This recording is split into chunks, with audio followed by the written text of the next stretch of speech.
चिराग उठाओ कि आफताब जलाए, जरा कदम तो उठाओ कि एक राह बनाए। उतारो पाँव से मेहंदी की ये पाँव जलते हैं, उतर के राह पे देखो कि ये पाँव चलते हैं। क्योंकि जीना इसी का नाम है, क्योंकि जीना इसी का नाम है, क्योंकि जीना इसी का नाम है। मिला वो तेरा कंप्यूटर?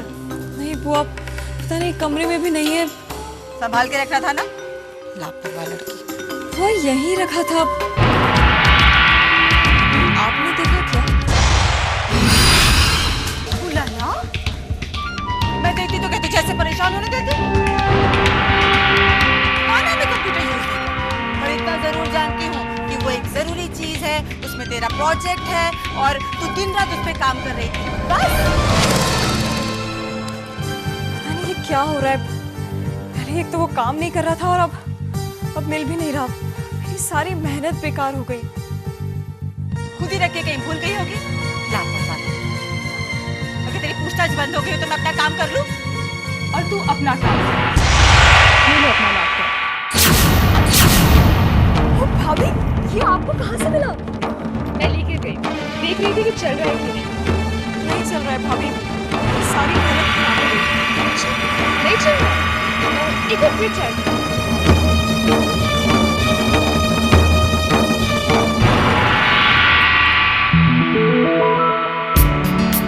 भाभी ये तो काम कर रहा है।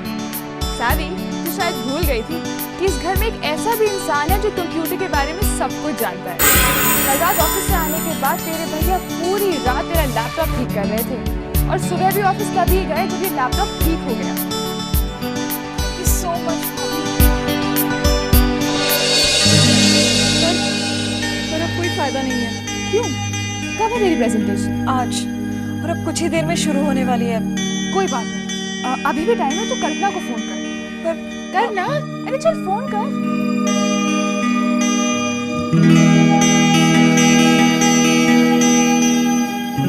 हेलो कल्पना, हाँ मेरा लैपटॉप ठीक हो गया है। कल्पना प्लीज, तुम मुझे सिर्फ एक मौका दो, मैं तुम्हारे भरोसे को बिल्कुल नहीं तोड़ूंगी। लेकिन सेवी, प्रेजेंटेशन शुरू ही होने वाला है, तुम नहीं पहुंच पाओगी। नहीं कल्पना, मैं प्रेजेंटेशन शुरू होने से पहले पहुंच जाऊंगी। हाँ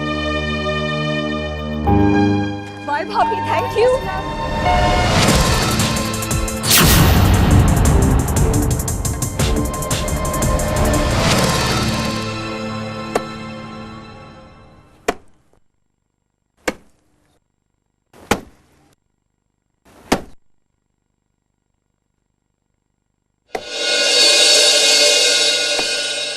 सुनो जी, आप? मैं फूलवती, बड़े घर से हूँ। जी आइए ना।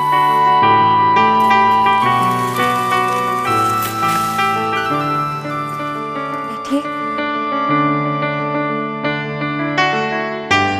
मंगत जी का नाम तो सुना होगा।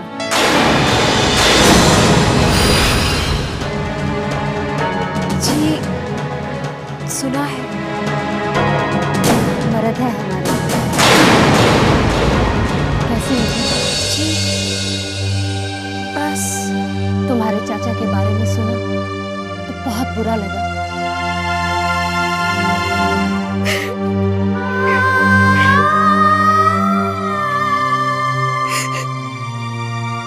भगवान की इच्छा के आगे किसकी चलती है? हाँ, होता वही है जो वो चाहते हैं। आदमी को तो ढांढस बांधना पड़ता है। भगवान का किया हो तो आदमी ढांढस भी बांध ले, पर जब कुछ कहना चाहती थी कमला, कहो ना। देखो, मुझे अपनी बड़ी बहन ही समझो, बोलो ना। मेरे चाचा का क्या कसूर था?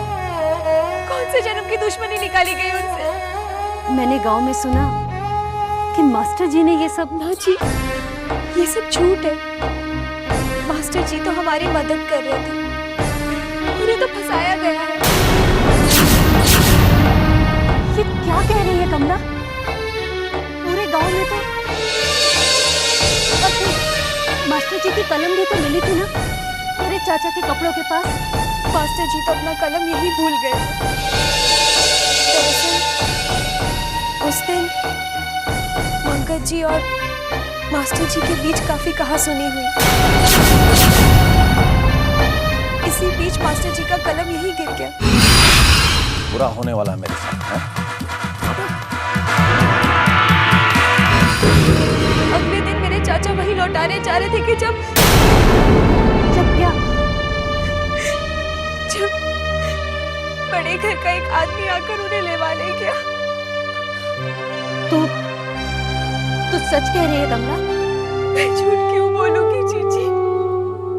तो फिर सच्ची बात कहने से क्यों घबरा रही है तू? देख कमला, मास्टर जी के साथ कुछ गलत नहीं होना चाहिए। तू थाने जाकर सब कुछ सच सच बता दे। फिर वही बात, हम हैं ना तेरे साथ। मेरी बात मान, जा थाने में रपट लिखा। डर लगता है जीजी, इस पूरी दुनिया में कोई नहीं है मेरा। अब शगुनी हूँ मैं।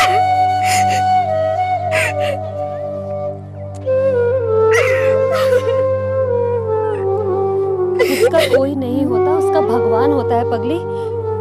चुप कर बस।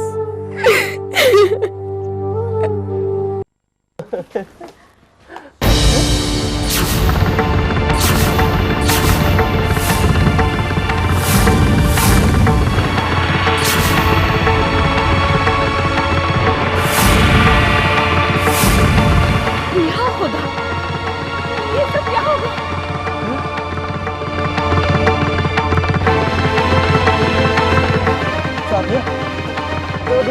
चोरी तो नहीं हुआ?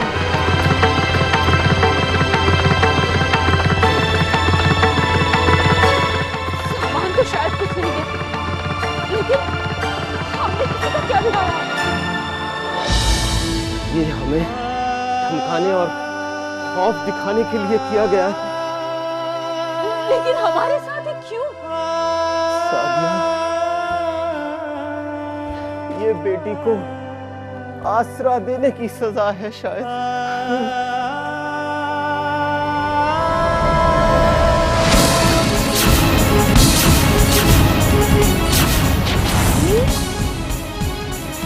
अबू ये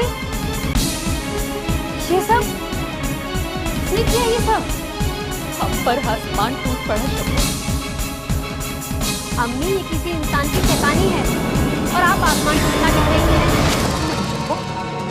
आसमान तो अब टूटेगा जब तेरे अबू का बरसों का जमा जमाया कामकाज एकदम चौपट हो जाएगा। वैसे महीने के 2-4 जोड़े कपड़े ही आते हैं अब, ऊपर से ये मुश्किल। आप क्या कहना चाहती हैं अम्मी कि मेरी वजह से अब्बू का काम काज चौपट हो रहा है? शबनम, नहीं अब्बू, आज बात साफ हो ही जाएगी कि आखिर अम्मी के दिल में क्या है। तो कहिए अम्मी, क्या सुनना चाहती है? तेरी जबान तलवार से भी ज्यादा तेज चलती है, इसीलिए हुआ है ये सब।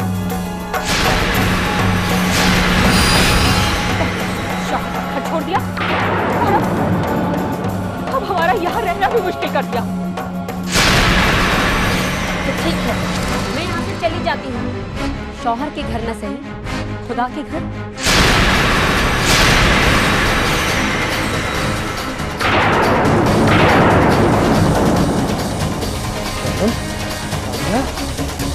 रोको उसे।